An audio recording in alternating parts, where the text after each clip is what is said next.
नमस्कार दोस्तों, हम फिर से लेकर आ चुके हैं आप लोगों के लिए सुबह की सभी ताज़ा और बड़ी खबरें। फटाफट अंदाज में एक एक कर बताएंगे आपको आज देश और दुनिया से क्या बड़ी खबरें निकलकर सामने आ रही हैं। लेकिन उससे पहले एक नजर डालेंगे सुर्खियों पर। प्रधानमंत्री नरेंद्र मोदी के ऊपर गरजे राहुल गांधी, बोले देश के लिए जो भी कीमत चुकानी पड़ेगी मैं चुकाऊंगा, जेल जाने को भी तैयार। वहीं पर अगली बड़ी खबर में हम आपको बताएंगे दोस्तों, आम आदमी पार्टी का बीजेपी के ऊपर बड़ा हमला, बोले देश के लोकतंत्र को खत्म कर रही है बीजेपी, मनीष सिसोदिया को फंसा रही है। वहीं पर अगली बड़ी खबर में हम आपको बताएंगे दोस्तों, राहुल गांधी पहुंचे खेतों में। राहुल गांधी का यह अवतार देखकर लोगों ने राहुल का वीडियो को किया वायरल। बताएंगे हरियाणा का सोनीपत के वीडियो क्यों कल से वायरल है। वहीं पर अगली बड़ी खबर में हम आपको बताएंगे दोस्तों, विपक्षी एकता की बैठक में केजरीवाल ने रख दी बड़ी मांग। आपको बता दें अगली बैठक बेंगलुरु में होने वाली है। लेकिन जो आम आदमी पार्टी है उसका कहना है कि पहले कांग्रेस अपना रुख साफ करे कि वह अध्यादेश कानून के खिलाफ किसके साथ है। वहीं पर अगली बड़ी खबर में हम आपको बताएंगे, संजय सिंह का प्रधानमंत्री नरेंद्र मोदी के ऊपर हमला, बोले मनीष सिसोदिया की सिर्फ 80 लाख की प्रॉपर्टी को झूठे प्रोपेगेंडे फैलाया जा रहा है कि उनके पास करोड़ों की संपत्ति निकली है। बताएंगे किन बिल्डरों के नाम जोड़े जा रहे हैं झूठ बोलकर। वहीं पर अगली बड़ी खबर में हम आपको बताएंगे दोस्तों, पंचायत चुनाव के दौरान पश्चिम बंगाल में जमकर हुआ हंगामे को लेकर ममता बनर्जी का बीजेपी और कांग्रेस पर निशाना। बोले इन लोगों के कार्यकर्ताओं ने मचाया हंगामा, बीजेपी पर साधा निशाना। बताएंगे क्या कुछ कहा है। वहीं पर अगली बड़ी खबर में हम आपको बताएंगे दोस्तों, राहुल गांधी के समर्थन में उतरे पूर्व सैनिक। जी हां, पूर्व सैनिकों का जमावड़ा दिखाई दिया सड़कों पर, राहुल के समर्थन में लगाया हुजूम। वहीं पर अगली बड़ी खबर में हम आपको बताएंगे, महंगाई के खिलाफ पूरे देश भर में कांग्रेस करने वाली है प्रदर्शन। आपको बताते चले तेल जो सब्जी वगैरह महंगी चल रही है उसको लेकर कांग्रेस जो है पूरे देश भर में प्रदर्शन करेगी। वहीं पर अगली बड़ी खबर में हम आपको बताएंगे, अधीर रंजन चौधरी का बीजेपी के ऊपर हमला, बोले राहुल फोबिया हो गया है प्रधानमंत्री नरेंद्र मोदी को, राहुल गांधी से वो डरते हैं। तो तमाम खबरें दोस्तों फटाफट अंदाज में देंगे, एक एक कर देंगे। फिलहाल खैर चलिए बढ़ते हैं सबसे पहली और सबसे बड़ी खबर की ओर। दरअसल दोस्तों आपको बताते चले, प्रधानमंत्री नरेंद्र मोदी के ऊपर गरजे राहुल गांधी, बोले मुझे कोई फर्क नहीं करता अगर ये लोग मुझे डिस्क्वालीफाई कर दें, संसद से हमेशा के लिए निकाल दें या फिर मुझे जेल में क्यों ना डाल दें, मैं जो है यहाँ पर लोगों के लिए आवाज उठाता रहूंगा। राहुल गांधी ने कहा कि अगर सच बोलने की सजा जेल जाना है तो मैं वो भी काटने के लिए तैयार हूं। राहुल गांधी ने कहा कि मुझे कोई रोक नहीं सकता है, मेरी जहां मर्जी करेगी, जब जो मन करेगा मैं वो बोलूंगा सरकार के खिलाफ, अगर सरकार कुछ गलत करती है तो। राहुल ने कहा कि इन लोगों ने मेरी सदस्यता रद्द कर दी, मुझे वहां से बाहर निकाल दिया गया। कोर्ट में जब हालांकि उन्होंने कोर्ट के बारे में कुछ नहीं बोला कि कोर्ट का जो डिसीजन है वो सही है या गलत, क्योंकि राहुल गांधी जानबूझकर दोस्तों ऐसा स्टेटमेंट नहीं दे रहा है क्योंकि हर छोटे स्टेटमेंट को बीजेपी घेरती है। राहुल ने कहा कि जिन लोगों ने मुझे फंसाने की कोशिश की है एक छोटे से उस पर, उससे भी मुझे कोई फर्क नहीं पड़ेगा। राहुल ने कहा कि मेरे लिए सड़क ही काफी है, अगर मैं सड़क पे भी खड़ा हो जाऊंगा तो भी मैं बीजेपी की पोल खोलता रहूंगा। राहुल गांधी ने कहा कि प्रधानमंत्री नरेंद्र मोदी अब तक मणिपुर नहीं गए, मणिपुर के दौरे पर प्रधानमंत्री क्यों नहीं गए। अमेरिका जाने के लिए प्रधानमंत्री के पास टाइम है लेकिन मणिपुर का दौरा नहीं कर सकते। राहुल गांधी ने कहा कि प्रधानमंत्री जानबूझकर लोगों को भटका रहे हैं और वो भटकाने वाली राजनीति करते हैं। जाहिर सी बात है दोस्तों, देश में अगर किसी लोकतंत्र की आप बात करते हो तो आपको लोगों को बोलने की आजादी भी देना चाहिए। अगर राहुल गांधी ने कहा कि मोदी नाम के लोग ही पैसा लेकर क्यों भागते हैं, तो इसका यह मतलब तो नहीं है कि उन्होंने किसी एक समाज या किसी एक जात को कह दिया हो कुछ, क्योंकि दोस्तों मोदी जो नाम है वो कोई सरनेम नहीं है, सिर्फ नाम है मोदी, आप समझिए। इसको लेकर ही राहुल गांधी के ऊपर एफआईआर दर्ज हुई थी और इसको ही जल्दबाजी में एससी के जो वकील कोर्ट के जज थे उनको इसका इनाम भी मिल गया था राहुल गांधी को सजा देने का दूसरे दिन ही, जिसके ऊपर लोगों ने सवाल भी उठाए थे कि राहुल गांधी को फंसाया जा रहा है। यही नहीं, अब जब कल गुजरात हाईकोर्ट का फैसला आया तो सब राहुल के समर्थन में सड़कों पर उतरे और एक बार फिर से देखने को यही मिल रहा है कि राहुल गांधी को लोगों का प्यार और मोहब्बत मिल रही है। चलिए बढ़ते हैं एक और अगली बिग ब्रेकिंग की तरफ। बता दोस्तों अगली जो बड़ी खबर निकल कर आ रही, प्रधानमंत्री नरेंद्र मोदी के ऊपर गरजे संजय सिंह, बोले मनीष सिसोदिया को बदनाम करने के लिए बीजेपी ने बनाया पूरा प्लान। आपको बता दें दोस्तों, मनीष सिसोदिया के पास 2 फ्लैट हैं, एक 5 लाख का है और एक जो है यहाँ पर 75 लाख का है। टोटल उनके पास 80 लाख की संपत्ति है। लेकिन बीजेपी ये उड़ा रही है ईडी के उनके पास से मनीष सिसोदिया और उनके साथियों के पास से करोड़ों रुपए की संपत्ति जब्त की गई है। आपको बताते चले, बताया जा रहा है मनीष सिसोदिया के साथ उन बिल्डरों का नाम जोड़कर बीजेपी मनीष सिसोदिया को फंसाने की कोशिश कर रही है। संजय सिंह ने कहा कि अगर भारतीय जनता पार्टी के पास सबूत है तो वो दिखाए कि मनीष सिसोदिया की कौन सी करोड़ों की संपत्ति जब्त की गई है। आपको बताते चले, यहाँ पर संजय सिंह ने साफ कहा कि मनीष सिसोदिया के पास कोई करोड़ों की संपत्ति नहीं है। मनीष सिसोदिया के पास सिर्फ जो है 80 लाख रुपए के 2 फ्लैट हैं। इसको लेकर उन्होंने जमकर घेरा। संजय सिंह ने कहा कि आज देश के लोकतंत्र की हत्या हो रही है और ये सिर्फ इसलिए हो रहा है क्योंकि बीजेपी चाहती है कि मनीष सिसोदिया उनकी पार्टी में शामिल हो जाएं। आपको बता दें, संजय सिंह ने पोल खोलते हुए कहा कि जैसे दूसरी पार्टियों को बीजेपी तोड़ रही है, जैसे अभी महाराष्ट्र में उसने अजीत पवार को तोड़ लिया, वैसे ही बीजेपी चाहती है कि आम आदमी पार्टी भी टूट जाए और इसीलिए वो ये सब कुछ कर रही है।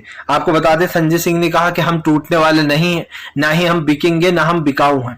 संजय सिंह ने कहा कि भारतीय जनता पार्टी सिर्फ 2 चीजें जानती है, वो लोगों को डरा धमका कर अपने पाले में करना जानती है। वो चाहती है कि देश की जनता उसके हिसाब से चले, लेकिन ऐसा नहीं होगा। संजय सिंह ने कहा कि प्रधानमंत्री देश के बचे कुचे लोकतंत्र को भी खत्म कर देंगे। वो एक समय ऐसा भी आएगा जब देश में चुनाव नहीं होगा। आपको बता दें, संजय सिंह ने कहा कि अभी जो महाराष्ट्र में बीजेपी ने किया है वो सबने देखा। एक दिन पहले ही प्रधानमंत्री मोदी कह रहे थे कि ये लोग भ्रष्टाचारी हैं, एनसीपी के नेता। और जिन 2 लोगों को दोस्तों, शाहनवाज और अजीत पवार, इन दोनों के ऊपर ईडी की रडार थी, इसीलिए आप डरकर इन्होंने बीजेपी ज्वाइन कर ली। इनकी करोड़ों की संपत्ति पर ईडी की नजर थी। यही कारण है जो दोस्तों बीजेपी में ये शामिल हो गए। और आपको बताते चले, संजय सिंह ने यही नहीं, संजय सिंह ने कहा कि एक दिन पहले तो प्रधानमंत्री 70,000 करोड़ का घोटाला बता रहे थे, दूसरे दिन बीजेपी ने अपनी गोद में अजीत पवार और जो है शाहनवाज को बिठा लिया। फिलहाल चलिए बढ़ते हैं एक और अगली बिग ब्रेकिंग की तरफ। बता दोस्तों, सड़क से संसद तक हंगामा, राहुल गांधी के समर्थन में उतरे दोस्तों पूर्व सैनिक। आप समझिए दोस्तों, सेना के पूर्व सैनिक अब राहुल गांधी के समर्थन में उतर गए। आपको बता दें, ये वही पूर्व सैनिक है जो लोग राहुल गांधी की भारत जोड़ो यात्रा में भी जुड़े थे। दरअसल आपको याद होगा, राहुल गांधी की भारत जोड़ो यात्रा में बहुत सारे पूर्व सैनिक आए थे और उन्होंने राहुल गांधी का साथ देने की बात कही थी। अब आपको बताते चले दोस्तों, राहुल गांधी के समर्थन में सेना के पूर्व सैनिक सड़कों पर उतर गए हैं। उनका कहना है राहुल गांधी सच बोल रहे हैं, इसलिए बीजेपी उनके ऊपर कार्रवाइयां करा रही है। कल के एचसी के यानी कि गुजरात हाईकोर्ट के फैसले के बाद लोग काफी दुखी हैं। सब लोगों को लगता है कि राहुल गांधी के साथ पक्षपात किया जा रहा है। बीजेपी के नेता आए दिन इससे भी खराब बयान देते हैं, इससे भी घटिया बयान देते हैं, लेकिन उनके ऊपर कोई कार्रवाई नहीं होती। लेकिन अगर राहुल गांधी कुछ बोल देते हैं तो उनके ऊपर कार्रवाई हो जाती है। आपको बताते चले, बीजेपी के ऊपर गरजते हुए यहाँ पर साफ साफ पूर्व सैनिकों ने कहा कि फिलहाल राहुल गांधी की आवाज को दबने नहीं देंगे, हम राहुल गांधी के साथ हैं। जो लोग भारत जोड़ो यात्रा में चले दोस्तों, उन्होंने अपना यहाँ पर भी राहुल को समर्थन दिया। आपको बता दें, उन्होंने बीजेपी पर हमला बोलते हुए कहा कि जो भी सच बोलता है बीजेपी के तरफ से उसके ऊपर कार्रवाई हो जाती है। अगर इस देश में सच बोलना गुनाह है या सच बोलना कोई क्राइम है, तब भी हम सच बोलते रहेंगे। आपको बताते चले, राहुल गांधी का उन्होंने कहा कि हम समर्थन करेंगे। राहुल गांधी ये न समझे कि वो अकेले हैं। आपको बता दें दोस्तों, सबसे पहले राहुल गांधी जैसे ही अमेरिका से आए तो उनकी संसद की सदस्यता रद्द कर दी गई, ये कहकर कि आपने अपमान किया है, आपको 2 साल की सजा भी मिल गई है, इसलिए तुरंत उनको हटा दिया गया। यही नहीं दोस्तों, राहुल गांधी ने जब अपना पक्ष रखने की बात की संसद में तो उनको मना कर दिया गया, क्योंकि राहुल गांधी ने प्रधानमंत्री के बारे में जो बोला था अमेरिका में, उसका बदला लिया संसद के ओम बिरला ने, और ये सब कुछ बीजेपी के कहने पर ही हुआ था। चलिए बढ़ते हैं एक और अगली बिग ब्रेकिंग की तरफ। बता दोस्तों, अगली जो बड़ी खबर निकल कर आ रही है, आपको बताते चले दोस्तों, बेंगलुरु में होने वाली बैठक में कांग्रेस ने आपको दिया न्योता तो आम आदमी पार्टी ने रख दी शर्त। दरअसल आपको बता दें, आम आदमी पार्टी ने बताया कि जब विपक्ष की पहली बैठक हुई थी तब कांग्रेस ने कहा था कि आप हमें थोड़ा समय दो, हम मानसून सत्र से पहले आपको बता देंगे कि हम किसके साथ है, बीजेपी के मतलब हम आपको सपोर्ट करेंगे अध्यादेश में या नहीं करेंगे। जिसके बाद आपको बता दें, अब दूसरी मीटिंग का समय आ गया है, दूसरी मीटिंग बेंगलुरु में होने वाली है। जिसके ऊपर राहुल गांधी यानी कि कांग्रेस की तरफ से आम आदमी पार्टी को भी न्योता दिया गया है, जिसके बाद आम आदमी पार्टी ने कहा है कि पहले आप अपना रुख साफ करें मानसून सत्र से पहले, क्योंकि अब शुरू होने वाला है। महज 15 दिन पहले का बोला था कांग्रेस ने। ऐसे में मानसून सत्र से पहले राघव चड्ढा जो है उन्होंने शर्त रखी है कि फिलहाल मतलब पूरी आम आदमी पार्टी ने ये कहा है कि पहले कांग्रेस अपना रुख साफ कर दे कि वो अध्यादेश कानून के खिलाफ हमारे साथ है या फिर हमारे खिलाफ है। आपको बताते चले दोस्तों, अब दिखाई दे रहा है कि राहुल गांधी के समर्थन में जमकर लोग उनको समर्थन भी करते हुए नजर आ रहे हैं। ऐसे में आम आदमी पार्टी को न्योता भेजकर राहुल ने फिर से एक बार कांग्रेस ने मतलब दोस्ती का हाथ बढ़ाया, क्योंकि कांग्रेस के इस वक्त अध्यक्ष मल्लिकार्जुन खड़गे हैं। ऐसे में अब खड़गे ही ऐलान करेंगे कि आम आदमी पार्टी विपक्षी एकता में शामिल होगी, मतलब उनका साथ देंगे या फिर नहीं देंगे। क्योंकि दोस्तों अभी तक तो कांग्रेस ने अपना रुख साफ नहीं किया है कि वो किसके साथ है। हालांकि मुझे ऐसा लगता है कि केजरीवाल भले ही दोस्तों उन्होंने 370 में विपक्ष का साथ ना दिया हो, बीजेपी का दिया हो, एनआरसी के वक्त उन्होंने दोस्तों बीजेपी को सपोर्ट किया था बहुत बार। भले ही केजरीवाल कैसे, लेकिन अभी फिलहाल मुझे लगता है कांग्रेस को आम आदमी पार्टी को सपोर्ट करना चाहिए। इसलिए करना चाहिए कि आम आदमी पार्टी की बात नहीं, ये लोकतंत्र की बात है कि बीजेपी दोस्तों कल को दूसरे देश में भी अगर इसी तरीके से दूसरे राज्य में भी अगर अध्यादेश ले आई तो फिर वहां पर भी यही होगा। फिलहाल चलिए बढ़ते हैं एक और अगली बिग ब्रेकिंग की तरफ। बता दोस्तों अगली जो बड़ी खबर निकल कर आ रही, ममता बनर्जी का बीजेपी और कांग्रेस के ऊपर हमला। बोले बीजेपी और कांग्रेस के कार्यकर्ताओं ने फैलाई है हिंसा। आपको बताते चले पश्चिम बंगाल में पंचायत चुनाव के दौरान जमकर हिंसा भड़की। इस हिंसा के दौरान बीजेपी और जो है कांग्रेस, इन दोनों के ऊपर ममता बनर्जी ने आरोप लगाया कि इन दोनों ने हिंसा में हाथ बटाया है। आपको बताते चलें कि पश्चिम बंगाल में जो होने वाले चुनाव हैं खास करके उसको लेकर बवाल मचा हुआ है। हालांकि अब वो चुनाव कंप्लीट हो चुका है पंचायत चुनाव, लेकिन कल जमकर हंगामा देखने को मिला, जिसके बाद अब ममता बनर्जी ने बीजेपी को घेर लिया। ममता बनर्जी का कहना है कि बीजेपी अपने कार्यकर्ता और बाहर से कुछ गुंडों को बुलाती है जो कि ये हिंसा फैलाते हैं। ममता बनर्जी ने कहा कि ये पहली बार नहीं हुआ है। पश्चिम बंगाल में जब जब चुनाव होता है तब तब बीजेपी इसी तरीके के हथकंडे अपनाती है। ममता बनर्जी ने कहा कि फिलहाल बंगाल को अशांत करना चाहती है बीजेपी।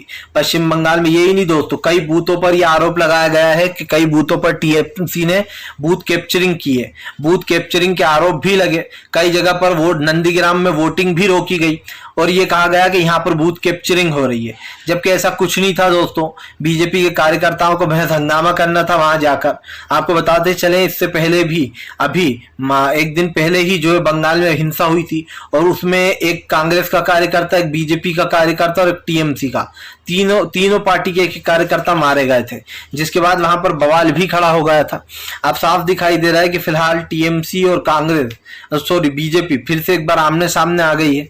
और एक चीज एक साफ दिखाई दे रही है कि जब जब चुनाव आता है दोस्तों तब तब बीजेपी और जो है टीएमसी, इन दोनों के कार्यकर्ता जरूर भिड़ते हैं और अब की बार तो कांग्रेस का भी नाम सामने आया है। चलिए बढ़ते हैं एक और अगली बिग ब्रेकिंग की तरफ।